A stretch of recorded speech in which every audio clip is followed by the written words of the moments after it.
Hi everybody, Matt Lawton here. This is the Astrological Winds channel, and I'm going to take a look at the Astrological Weather Report for August 23rd through the 29th. And there's four things I'd like to talk to you about today. I don't think it's going to be as long as normal, but there's still some really interesting stuff going on this week. Both Venus and Mercury doing some interesting things, and then there's two outer planet and asteroid aspects this week, which I feel are actually really important as to what's going on in the background energy of the world in a general way today, because they are outer planets, the two of them, Neptune and Pluto.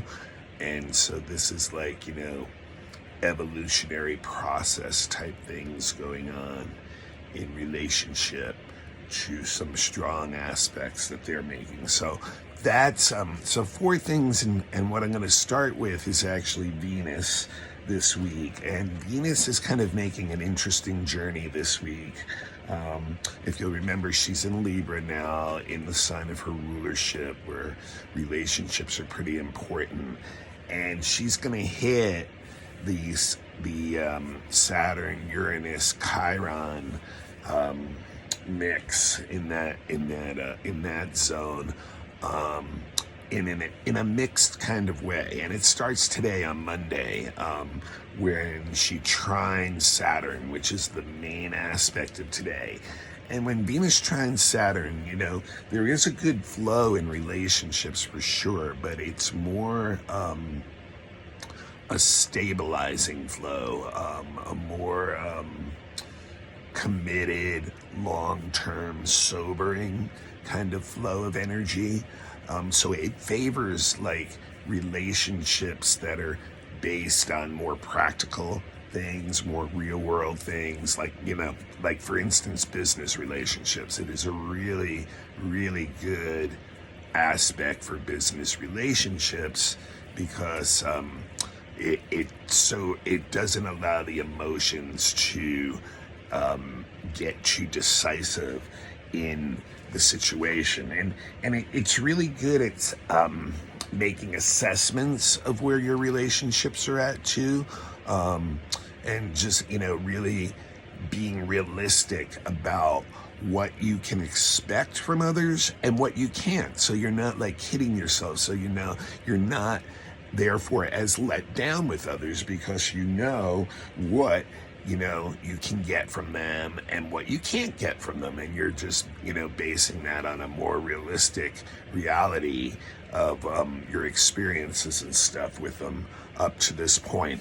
And then also, like, it's just it's also like tolerant like that, therefore, like Venus and Libra being kind of, and with the trine to Saturn in Aquarius, we'll have tolerance based on the reality of the situation and knowing what others are capable of and what they're not. So therefore they're not going to disappoint you as much. They're not going, if they, because really in you're assessing that that relationship well. So that's good. And it is a good time for like serious conversation too, because of the tone of that energy. It doesn't unrail the relationship. There's like it's a time where both parties can really just get into a flow and discuss serious matters, and does give a more conservative approach to things for sure, in relationships. So just kind of sobering on that level, and otherwise the ability to get along with less and be okay with that, so people can be like frugal and thrifty by choice, basically, and want to eliminate wasteful type of ways with their resources and money under this kind of aspect. So that's just like being into just being happy with like more frugal living might be another way of saying that. And then the other thing is, it does value relationships with older people too, and people who are more experienced than you. And that can run the gamut, but like a lot of times that's like almost like a teacher student or teacher mentor relationship. But when it comes to romantic type relationships, maybe being involved with someone older. So that kind of starts our week on Monday. But like I said, Venus is making this journey, and as we know, Saturn square Uranus and Chiron in the middle of them, all getting touched. Whenever one of them gets touched, the other two are also getting touched right within that same time period. So that leads us up to Wednesday, when Venus is opposite Chiron, and this one can be a little bit more difficult for sure. I mean, it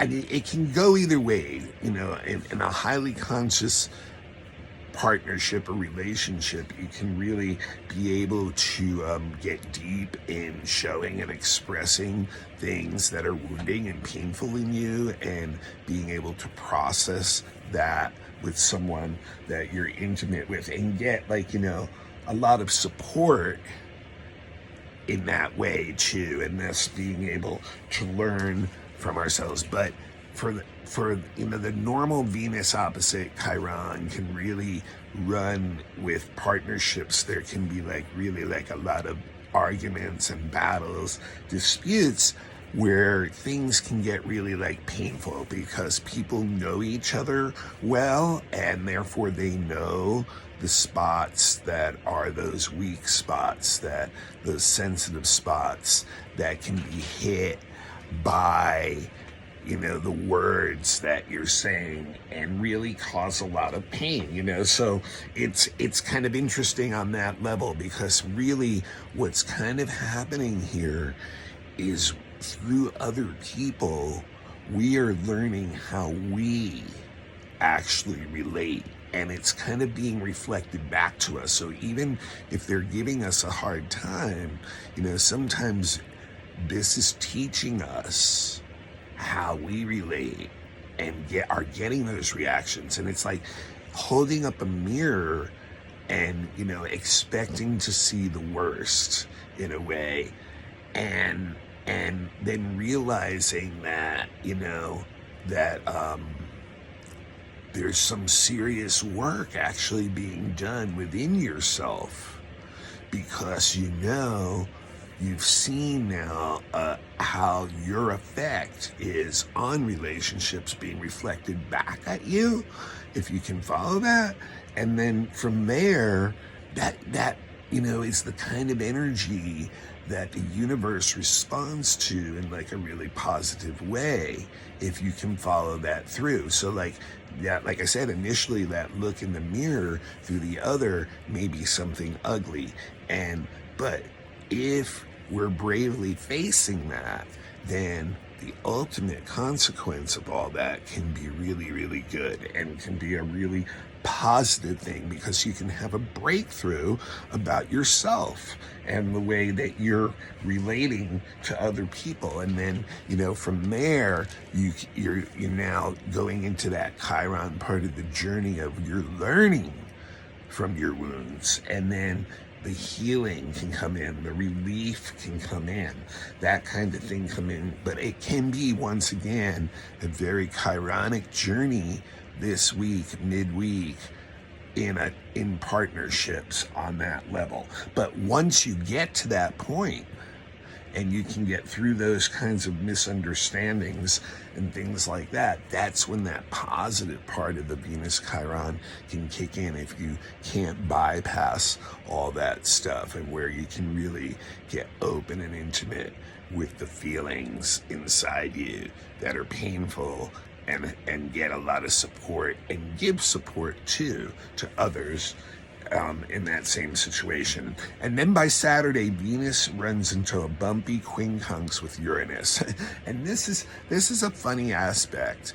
This is an aspect where, when you're alone, you feel like incomplete, and you want to be with other people and try to establish some kind of relationship, some kind of camaraderie, so to speak. But then when you're with other people, you kind of feel like you want to be alone, and that like the other people are not your spirit is kind of restless within the situation or constructs with other people, and then is kind of starts to get rebellious, wants to separate from that. So it's a very kind of like up and down chaotic thing that's going on inside us, where we're really just, you know, going from one thing to another. And that obviously can make people unreliable or unsteady in their relationships and in their partnerships, and you know, so that obviously can bring up some issues with people, and usually there's a need for some space involved when this is going on. So an interesting journey that Venus is taking this week, you know, and ending up in that Venus quincunx Uranus, which can, you know, like I said, can really just be irresponsible, really, in relationships, and just kind of finding the need to maybe, you know, separate ourselves ultimately in some. And Mercury is making an interesting journey this week too. There's several things going on with Mercury, and it's the first is going to be a couple aspects with, once again, the Neptune Pluto sextile that's also been running in the background now for a couple years, really. And it starts on Tuesday with a Mercury opposite Neptune, and really, in many ways, this is kind of a, you know, like the Venus Chiron is another one of the most difficult aspects this week. Mercury Neptune is, you know, is one of those things where it's just not a good time to make any kinds of serious decisions. Once again, especially in partnerships or in intimate relationships, because there seems to be misunderstandings that are going on. Now, the root of those misunderstandings can be of several different reasons, and one of them may be just that you're just being overly idealistic about the relationship, and you know, and what's going on, and that can be like, you know, kind of like, you know, ultimately add to some you know, or end up in some disappointment and confusion when people are not able to meet up these ideals. But remember, these are your ideals. These are the ones you're creating about other people, and you know, you may be not like being realistic about that. But the thing is, more than anything, this is one of those aspects where, you know, you're not seeing the full hand that people have. They're either holding back information, or you're holding back information. There could be out and out deceptions or lies going on, purposeful confusion, misleading kind of things, or people just so, you know, being appealed to on their idealistic level, and thus being easily misled. So this is not a time where you want to like make any kind of solid agreement, because you may find out that, you know, you know that you were played, basically. And you know, so just interesting. Now, it can lead, on a positive side, to some very positive and deep conversations about ideals and abstractions, but there's really, you know, not a lot of concrete stuff in there. That's really just sharing that information.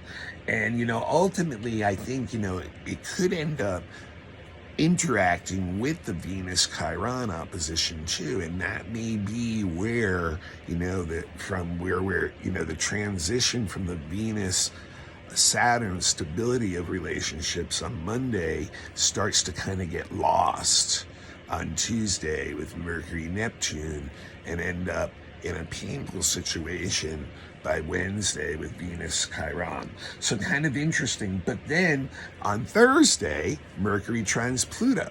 So that's really interesting because it's like coming out of the cloud of the Mercury Neptune and suddenly having a laser point kind of like focus with the mind on something that you've picked up that's really important from that Mercury Neptune, quite possibly. So like, so some of those, ideals or fantasies or abstract thoughts that come in with the Mercury Neptune, there may be one in there that's actually really important for you to get. And that's the one that the Mercury Pluto may kick in on. So this is like really, now the mind becomes very focused and concentrated, really good flow. So it's a real good time to do like research, get to the bottom of things, correct problems, having the right attitude about that, and like really looking within ourselves too. So it can also be a response to the Venus Chiron. Like I was saying, if we go through some kind of negative experience with that, then the Mercury Pluto can really help us examine it on the other side and help us to really make the psychological changes and transformation that we need to make in order to have better communications, relationships, that kind of thing. So really kind of interesting energy there, but like really deep, obsessive energy too. So like you'll, can really narrow the focus down onto certain things and really, distill or, distill is a good word, that energy into this really concentrated form and really move a lot of stuff forward. And then, by the end of the week, Mercury also quincunxes Jupiter, which is kind of a little bit odd after that because it's almost like falling back a little. It's like, from the focus of the narrow, that concentrated narrow beam of focus once again can open back up and have a broader vision and a very future-oriented vision, but can easily lose the detail of the Mercury Pluto and get sloppy and with paying attention to what really needs to be done in order to make that vision a reality. So we can actually end up tripping ourselves up a bit by just not taking care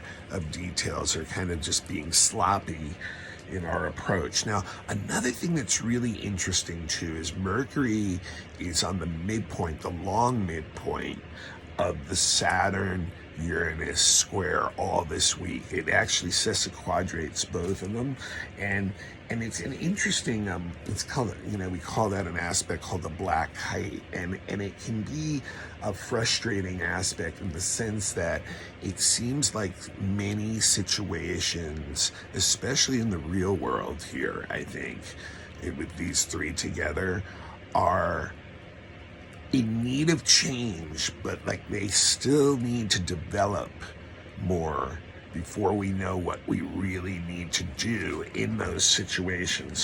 So I mean, but yet at the same time, the mind is really mulling over this stuff, and it feels like almost like it needs an answer, like things are just demanding an answer, and a lot of what that answer may be for each of us is the things that we, believe in, that we really want to focus in on the things that we believe in. But it's interesting too, it does once again fall back a little bit into like maybe there's certain people or situations we need to separate ourselves from again in order to make the necessary changes that we're feeling. So an interesting journey for Mercury this week, and it actually ends next Sunday on the 29th by going into Libra. And I'll talk about that in a minute or two, but I wanted to bring up this is the longer term thing that is, perfecting this week again. And I said in the beginning, two outer planets, that is Pluto and Neptune, having strong aspects with two of the main asteroids. So what we've got or two of the main outer body. One's an asteroid and the other's Kuiper Belt. But both of them having what we can see strong effects on humanity, especially on a collective level, which is what a lot of those outer bodies do. So the first is the Pluto square Eris, which is exact on Thursday. I think it's the fourth hit. It's a retrograde hit. I think it's the fourth hit of this one. It's been going on a long time. And as I said, Eris, Kuiper Belt body, way out, even beyond Pluto. They've discovered in Aries for over 600 years, so it's been in Aries a long time. But reality is, Aries is the goddess of chaos, and just looking into using this and seeing the things going on right now, it's really fitting of the times, and it's locked into this square with Pluto, and that has been running in the background. And it just is like so fitting to think that, the chaos of these times is bringing complete transformation, but it's through great stress and tension that, this is happening. It's almost like there's no control in the situation. Like things just spin. Like what a great example is the situation once again in Afghanistan, how it's just spun completely out of control, complete chaos, and just like complete transformation going on this collective level for the whole world and for the whole country and for every individual in that country. So just like intense energy. And so we're feeling all that, obviously, and we've been feeling that for over a year now. We'll continue to feel that energy. And then the other one is Neptune conjuncting the asteroid Pallas.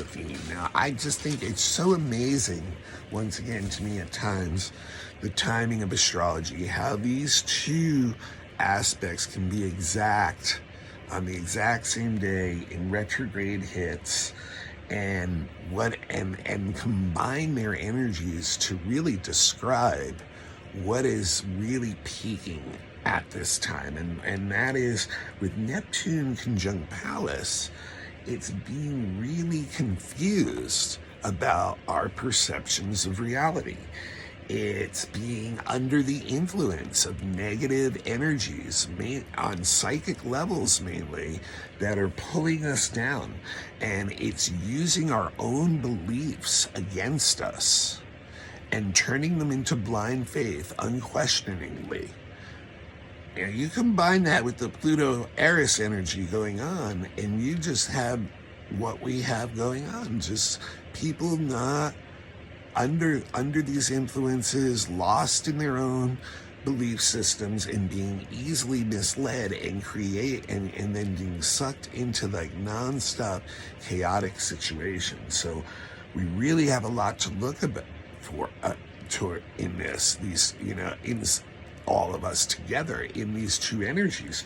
And I mean, Neptune conjunct Pallas can also be very positive energy in the sense of having a psychic sensitivity of what's going on and being able to, create artistic forms out of that, spiritual paths out of that, but good faith instead of blind faith, like, faith that's been proven that has value, things that, have value that we have put our faith in. But, it seems that these two energies peaking together right now really are describing a lot of what's going on right now. So some intense energy. And then lastly, this week, Mercury going into Libra, joining Venus there on Sunday for a couple weeks or so. And so when Mercury's in Libra,